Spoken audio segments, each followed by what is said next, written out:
Ah, cereal. It's the best non-breakfast nutrition for your soul. I'm talking, of course, about the most popular podcast in the history of podcasts. Serial is a new series that goes in depth into one story per season. The first season centers around the case of Adnan Syed, who was charged with murdering his ex-girlfriend Hayman Lee in 1999 in Baltimore County. Nearly 15 years later, the story got picked up by journalist Sarah Koenig, who decided to launch an investigation of her own into what really went down. Her storytelling each week is gripping, if not brilliant. And if you don't believe me, just look at how insanely popular Serial is. You've got a podcast about the podcast, tons of fan tweets, and an entire subreddit page where Serial diehards post their own theories about the case. Koenig even made it to the Colbert Show. You're my favorite guest of all time. Yep, Serial's made Nancy Drews out of all of us. But beyond that, it's given us a rare inside glimpse into the criminal justice system and its many flaws. Perhaps the biggest lesson is that when it comes to law enforcement, getting a conviction, the job of the prosecutor, is more important than getting the truth. In Serial, Adnan's fate is determined almost exclusively by the testimony of his casual friend, Jay. Jay admits not just to knowing that Adnan killed Hay, but that he himself helped move Hay's body. He opens the trunk, and all I can see is Hay's lips are all blue, and she's pretzeled up in the back of the trunk, and she's dead.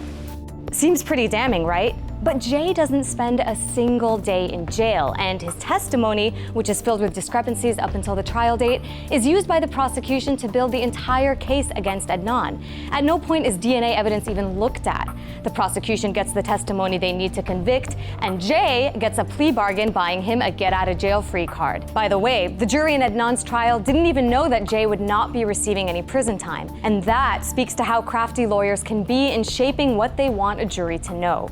Juries are told to leave their biases at the door, but lawyers will often share information that plays on those very biases. Take race and religion, for example. Adnan is Pakistani and Muslim, and even though he was born and raised in the US, the prosecution repeatedly brought up his background, at times with false information. There is a pattern in the United States of America where young Pakistan males have been jilted, have committed murder, and have fled to Pakistan. So can jurors really not factor in cultural biases? Maybe not. I'm not sure how the culture is over there, how they treat their women. But I know some cultures, women are second-class citizens, and maybe that's what it was, I don't know. He just wanted control, and she wouldn't give it to him. On top of that, we see how jurors end up considering things they're instructed by the judge to ignore.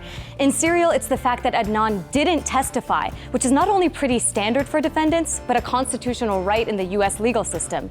Despite that, here's how one juror saw it. If you're a defendant, why would you not get up there and defend yourself and try to prove that the state is wrong, that you weren't there, that you're not guilty? We were trying to be so open-minded. It was just get up there and say something. Serial shows us that maybe jurors don't really know how the justice system works. The legal system is built on having to prove guilt beyond reasonable doubt, not on having to prove innocence. But if we could say for sure that Adnan is guilty beyond reasonable doubt, would the Serial podcast even exist? And what's made millions download Serial and obsessively listen to it week after week? Is it just that Adnan Syed's story is riveting?